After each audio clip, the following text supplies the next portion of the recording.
Francis Lalanne, bonjour, merci beaucoup d'avoir accepté notre invitation chez Boulevard Voltaire.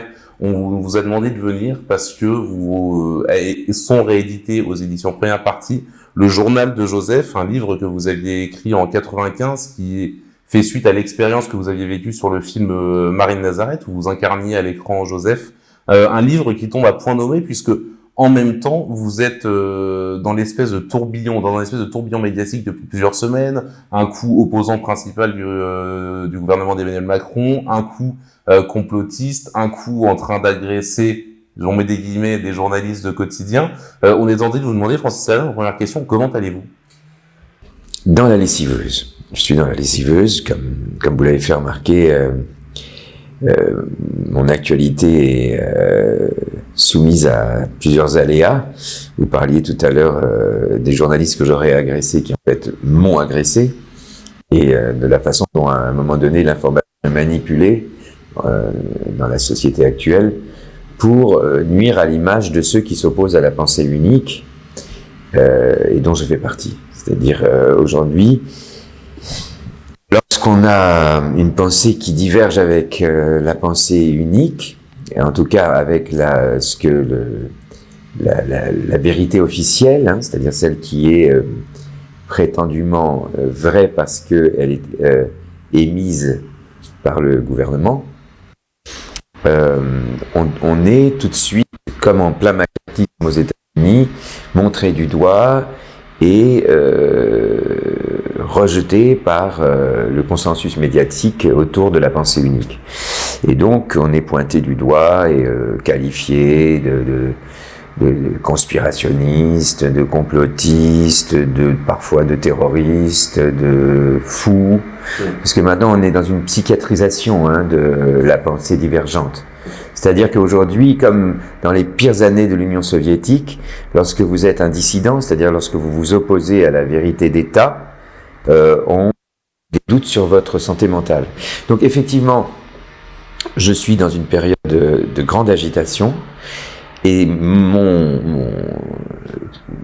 énergie, enfin celle qui me reste, je la consacre à, malgré tout, me maintenir dans une actualité artistique et dans une activité.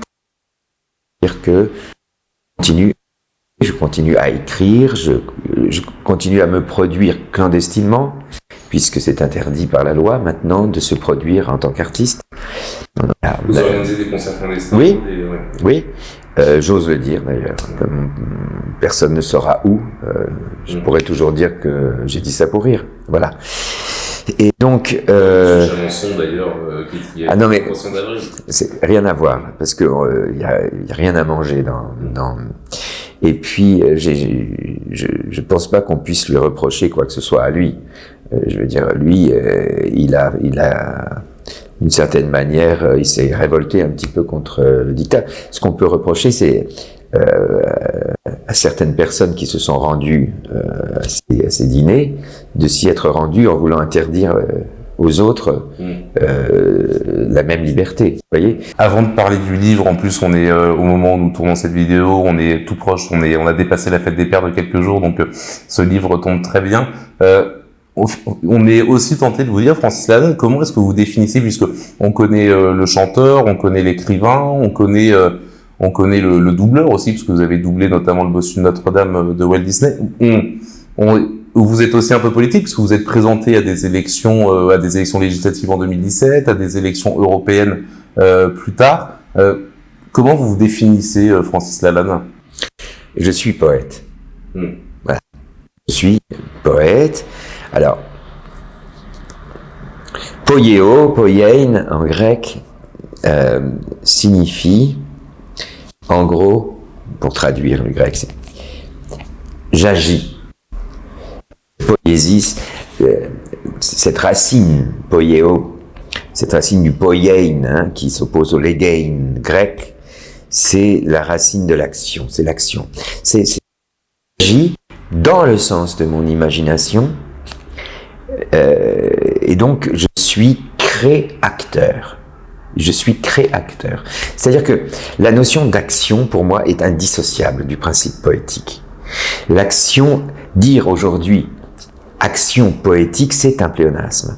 la notion d'action, elle est intrinsèquement liée au concept de poésie. D'abord de manière étymologique, comme je viens de le signifier, mais également, je dirais, pour moi-même, de manière philosophique. J'envisage pas d'écrire si je ne vis pas dans le sens de ce que j'écris. Je n'envisage pas de dénoncer de manière artistique, créatrice, ce qui me semble être un dysfonctionnement social, sans moi-même m'engager dans la vie civique pour dénoncer ce même dysfonctionnement. Je peux pas être poète si je suis pas citoyen. Et premier dans l'histoire de la littérature française, dois-je citer mes grands aînés, dois-je citer Lamartine, dois-je citer Victor Hugo, dois-je citer même plus près de nous, dois-je citer Malraux, ou peut-être de manière moins connue du grand public. Je tiens par exemple Monsieur de Villepin pour un authentique poète. Et voilà un garçon qui a été... Philippe de Villiers aussi par exemple. Je connais pas l'œuvre de Philippe de Villiers. Les romans. Ah bah, de ce point de vue-là, oui, si on se réfère au Puy du Fou, à ce qu'il a créé, oui, voilà quelqu'un qui a fait œuvre de poésie d'une certaine manière, en tout cas qui a allié à sa vie politique une vie culturelle dont il a été un des principaux acteurs. En ce qui me concerne, moi, je n'envisage pas d'être celui qui dit, mais pas celui qui fait. Je peux pas, à un moment donné, me révolter et dire Faucon Yaka et moi-même rester le cul sur ma chaise derrière mon bureau, attendre que les autres y aillent à ma place. C'est pas ma vision de la poésie. Donc, je suis un homme poétique plutôt qu'un homme politique. Et tout ce qui est dans mon action, tout ce qui procède, je dirais, de l'action civique, entre guillemets politique, parce que pour moi elle est vraiment politique à partir du moment où elle cesse d'être politicienne. Elle est vraiment politique lorsqu'elle est citoyenne. Pour moi, je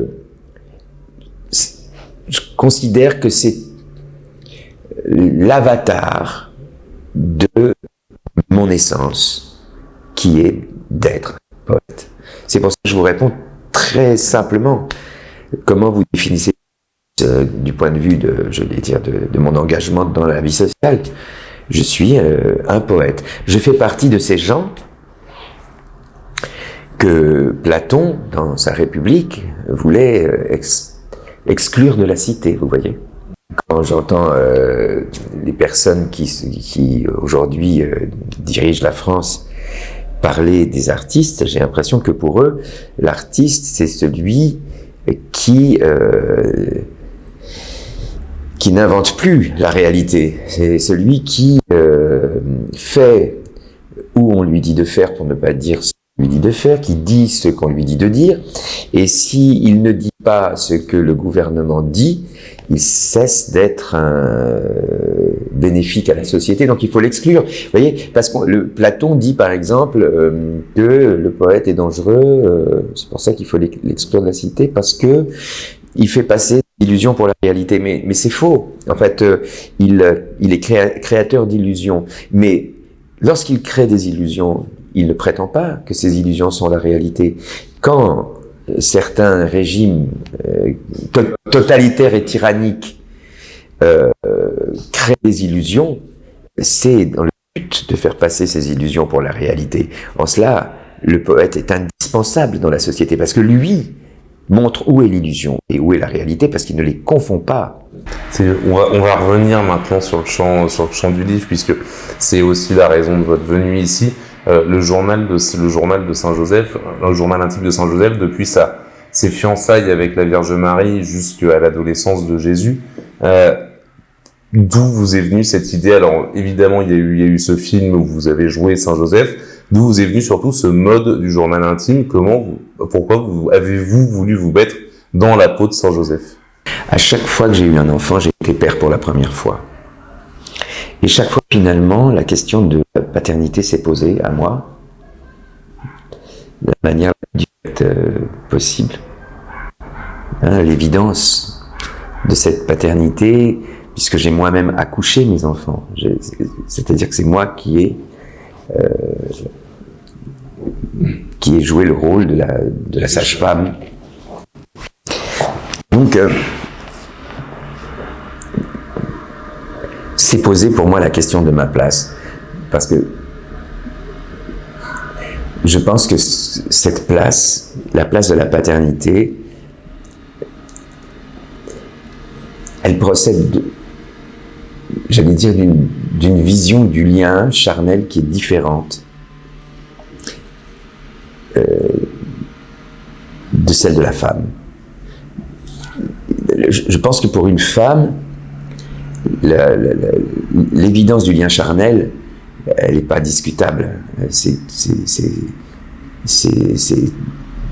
Toute la grossesse n'est que la pérennisation de cette première seconde qui est celle de la conception et qui va évoluer et qui va se manifester par la grossesse, puis par l'accouchement, etc. Le lien viscéral qui unit la femme et l'enfant, la mère et son enfant, c'est quelque chose qui ne souffre d'aucune ambiguïté. Le lien charnel qui unit le père et l'enfant, il est beaucoup plus complexe à établir dans la chair, vous voyez. Parce que finalement... ça dépend beaucoup de la vision du père, en fait. Être un géniteur, faire l'amour pour procréer ou faire l'amour pour le plaisir, pour un homme, si on compare les deux actes, il n'y a pas une grosse différence en soi. Si on a la conscience qu'on fait un enfant au moment où on accomplit l'acte sexuel, peut-être, il peut y avoir des émotions qui viennent habiller un petit peu, j'allais dire, cette expérience physiologique et charnelle, et qui est aussi celle de l'âme, à travers le corps, etc. Mais franchement, pour être plus prosaïque, quand j'ai conçu mes enfants, j'ai jamais fait que ce que j'aime le plus au monde. Je veux dire, faire l'amour avec la femme que j'aime. Bon.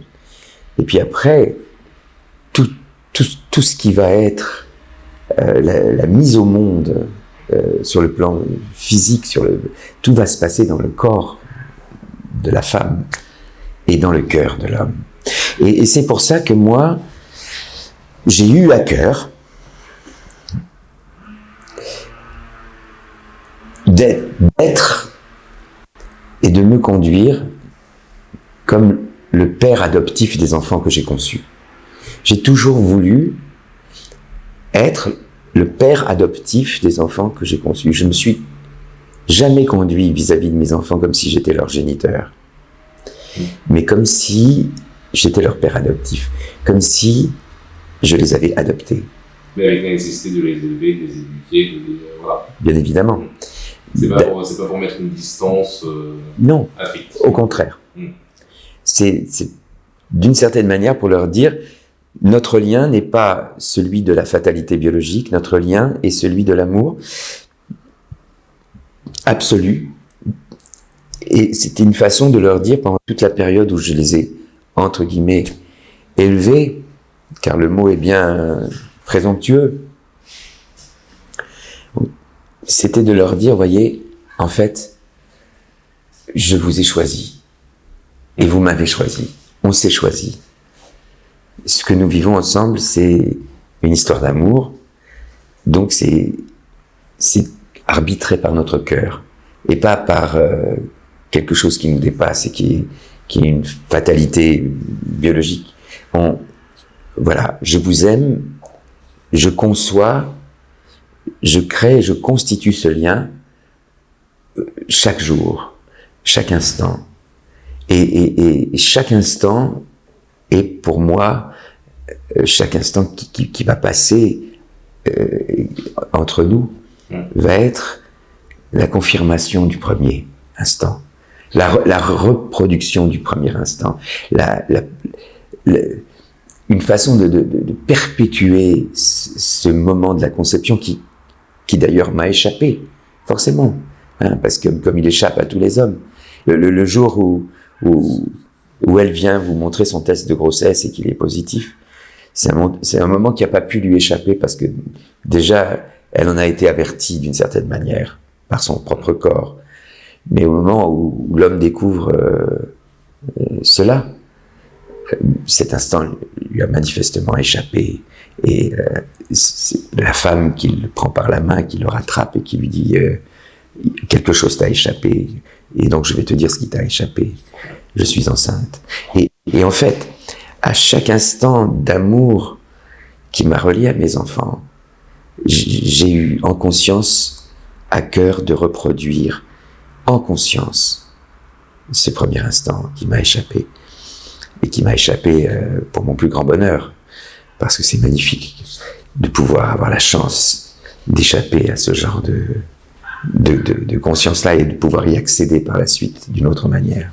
En rééditant ce livre maintenant, vous êtes forcément replongé dedans, avec 25 ans d'écart en fait, puisqu'il a été réédité 25 ans après son écriture, et vous l'avez relu. Est-ce qu'en le relisant, vous avez peut-être vu des choses dont vous ne vous étiez pas aperçu à la première lorsque vous l'avez écrit? Peut-être que quand vous l'avez écrit, vous pensiez à vos enfants, peut-être que là, il y a peut-être un rapport à votre foi, un rapport à votre compagne, un rapport. Est-ce que en le relisant, vous avez trouvé d'autres facteurs d'enrichissement, en fait? Moi, en fait, en le relisant, je me suis rendu compte et j'ai réalisé à quel point les valeurs chrétiennes, qui sont les miennes, puisque je suis chrétien, sont au cœur aujourd'hui du changement de paradigme. Je crois que le monde est en train de changer de paradigme, que tout ce que nous sommes en train de vivre, tous ces sursauts de la bête qui se meurt, qui est celle de ce monde de l'hyperconsommation, de ce capitalisme ultralibéral qui produit aujourd'hui plus de malheur qu'il n'a jamais pu produire même de bonheur. Aujourd'hui, on arrive comme ça aux limites de ce système. Et donc, la bête, c'est toujours quand elle est blessée qu'elle est la plus dangereuse et qu'elle se débat le plus. Et là, on est en plein... On subit les soubresauts de la bête. Mais le monde est en train de changer de paradigme. Et je m'aperçois que toutes ces valeurs qui tournent autour du principe de la fraternité, de l'altérité, de l'échange, du partage, de la solidarité, de la tolérance, de l'amour, en un mot, de l'amour, et de la spiritualité. Et en fait, curieusement, je me rends compte que ceux qu'on nomme aujourd'hui les résistants, ceux qui s'opposent à la pensée unique et qui aujourd'hui agissent dans le but de maintenir les citoyennes et les citoyens dans un état de conscience éveillé et éclairé. Je me rends compte chaque jour que leurs valeurs sont les valeurs chrétiennes, qui sont chrétiens et qu'ils ont aussi besoin d'afficher leur foi. En relisant ce livre, c'est un petit peu ce que j'ai relu de moi dans ce livre. C'est-à-dire, tout d'un coup, ce qui fait se relier dans mon expression, à la fois poétique et politique, l'action pour un nouveau paradigme, qui est une action sociale, civique, concrète, dans le monde matériel, et mon action poétique, qui est celui de la pérennisation de ce besoin que l'être a aujourd'hui d'être positivement humain et pas négativement humain. Dernière question, Francis Lalanne, puisque le temps file. Si vous ne deviez offrir qu'un seul exemplaire, si vous aviez l'assurance qu'une seule personne dans le monde lisait ce livre, qui voudriez-vous que ce soit? Le diable. Pour qu'il cesse de l'être.